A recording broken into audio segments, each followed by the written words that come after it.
You've got a big decision to make if your podcast isn't growing the way you think it should. Let's talk about it right now. I'm Leighton Hart from Market Street Media. We've all been there. If you've started a podcast, maybe you get a couple episodes in and the downloads, the listens, the comments from your potential listeners, the people you think should be listening, they're just not there the way you think they should be. We've all been there, and it's okay. You can grow a podcast even if you start slowly, and most people do start slowly. This thing takes much longer to grow and build and begin to do the things that you want it to do. It takes a lot longer than many of us realize, and it's the compound effect of continuing to make new content that really helps.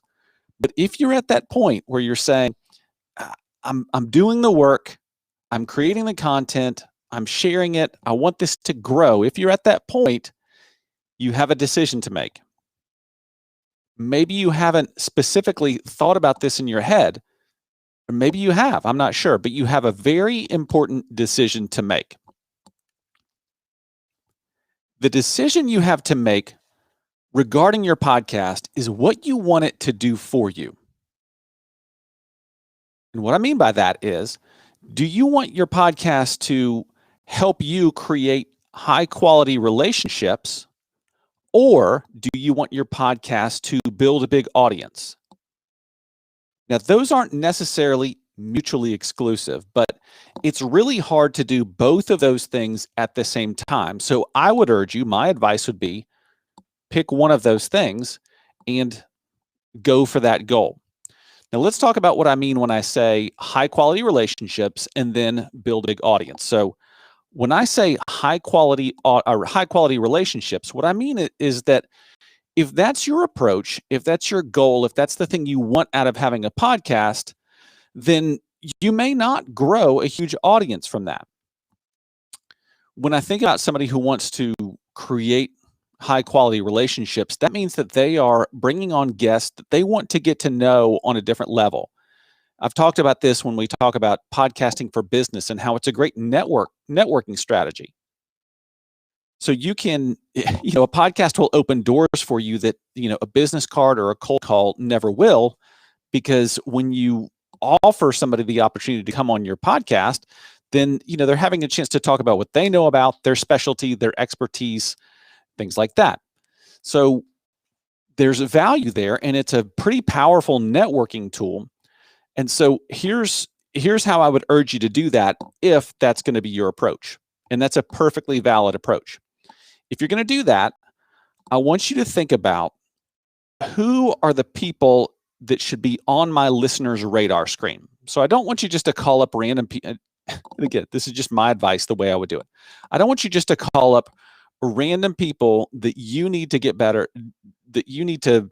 I don't want you to call up random people that you need to get to know better to grow your business or your opportunity or whatever.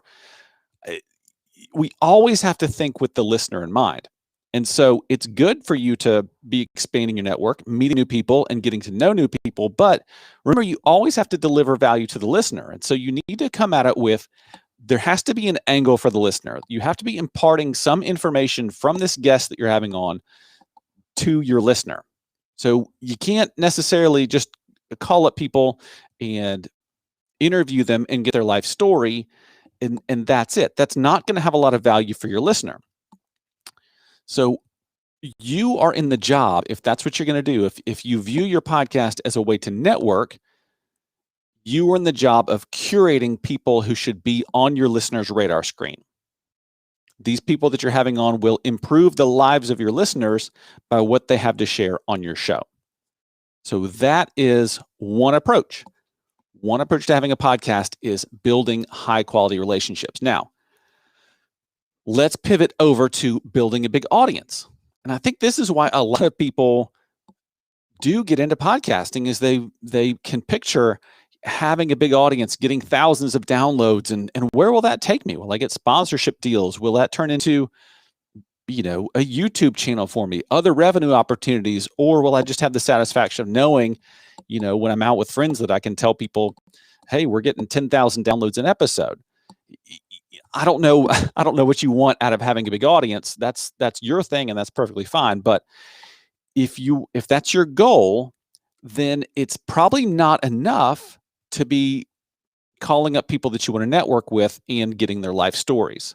You really, really, really, if you really want to grow as much as you can, number one, you have to niche down to a very specific topic, very, very specific field that you want to, live in. And then also you need to niche down to the person that you want to be listening to this. Again, it always comes back to the listener. So when you do this, you're going to have to think about what is it?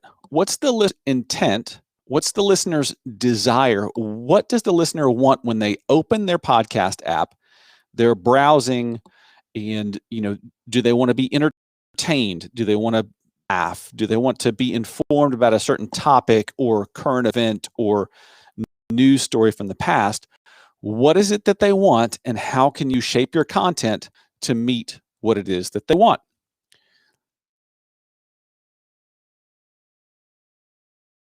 And here's the tip. Sorry, I had to pause, look at my notes. The tip here is that you don't have to reinvent an entirely new form of content, a new way of delivering content. You don't have to dream up a new topic.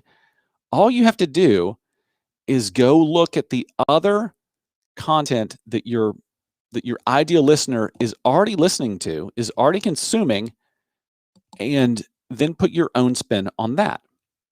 Again, these other shows are not competition for you necessarily.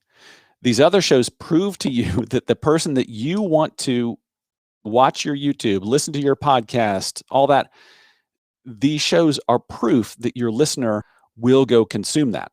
And so if you're able to arrive with something that's similar, but with a fresh spin, then you are positioned well to take advantage of that. So a couple tips there for you. That one big decision that you have to make is, do you want to focus on building high quality relationships with the guests that come on your show, or the panelists you're having, the people that you're talking to on your show? Or do you want to build a big audience? Again, they're not always mutually exclusive, but you have to focus on one of those. Because if you don't, it's going to be very confusing, and I don't think you're going to accomplish either one very well. That's it. I'm Leighton Hart with Market Street Media. Talk to you again soon.